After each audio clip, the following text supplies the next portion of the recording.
Shalom jemaat Tuhan dan pendengar Bread Life yang setia. Salah satu acara yang penting dalam sebuah persidangan adalah pemeriksaan saksi. Keterangan saksi inilah yang menjadi salah satu pertimbangan hakim untuk memutuskan sebuah perkara dengan seadil-adilnya. Saksi adalah orang yang mendengar, melihat, atau mengalami sendiri. Menurut ketentuan hukum yang berlaku, menjadi saksi adalah sebuah kewajiban dan orang yang menolak dapat dijatuhkan sanksi. Jauh hari sebelum kita mengenal sistem hukum seperti tersebut di atas, Tuhan Yesus sudah mengajarkan murid-muridnya untuk bersaksi atau menjadi saksi. Bersaksi bagi Kristus adalah panggilan bagi semua orang percaya.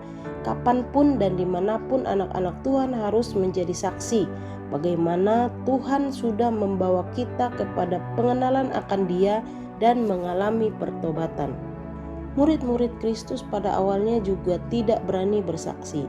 Kepercayaan bangsa Yahudi kepada Allah mereka sangat kuat. Terlebih lagi pada saat itu bersaksi berarti melawan hukum Romawi, karena hanya raja yang boleh disembah dan dimuliakan.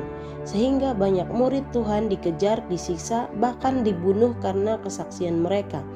Tuhan Yesus sangat mengerti apa yang diperlukan manusia untuk bersaksi. Oleh karena itu, Ia menjanjikan Roh Kudus sebagai penolong dan penghibur agar kita berani bersaksi. Kisah Para Rasul 1 ayat 8. Tetapi kamu akan menerima kuasa kalau Roh Kudus turun ke atas kamu, dan kamu akan menjadi saksiku di Yerusalem dan di seluruh Yudea dan Samaria dan sampai ke ujung bumi. Bersaksi sebenarnya sangat sederhana, tapi banyak pengikut Kristus yang belum mulai melakukannya. Mengapa? Yang pertama karena rasa takut. Membagikan iman seringkali terasa menakutkan buat umat percaya. Kita merasa tidak nyaman, terutama takut ditolak dan diejek. Padahal Tuhan turut bekerja dalam setiap kesaksian kita. Yang kedua, tidak mengerti. Ada banyak umat Kristen yang di dalam hatinya ingin bersaksi, tapi mereka tidak tahu apa yang harus dikatakan, tidak tahu harus memulai dari mana.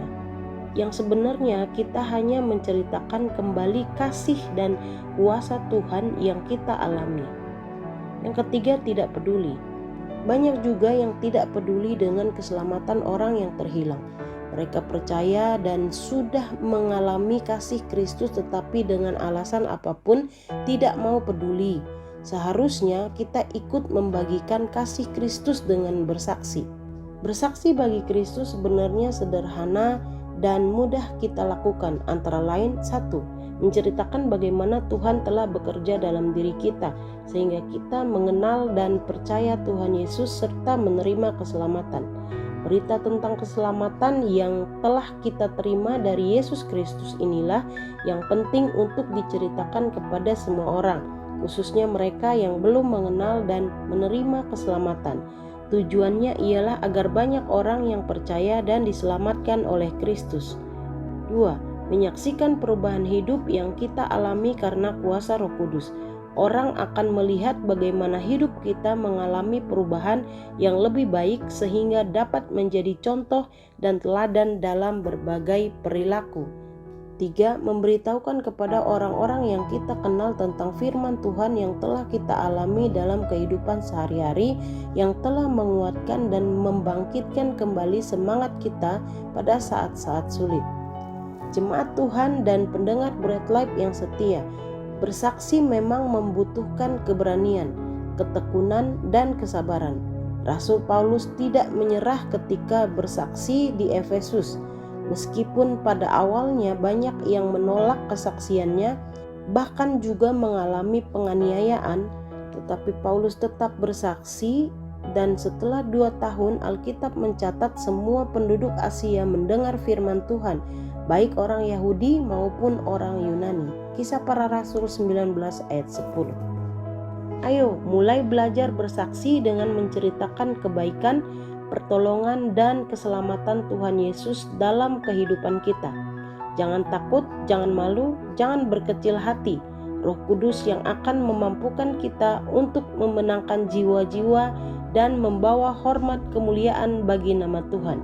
Salam sehat rohani dan sehat jasmani. Tuhan Yesus memberkati.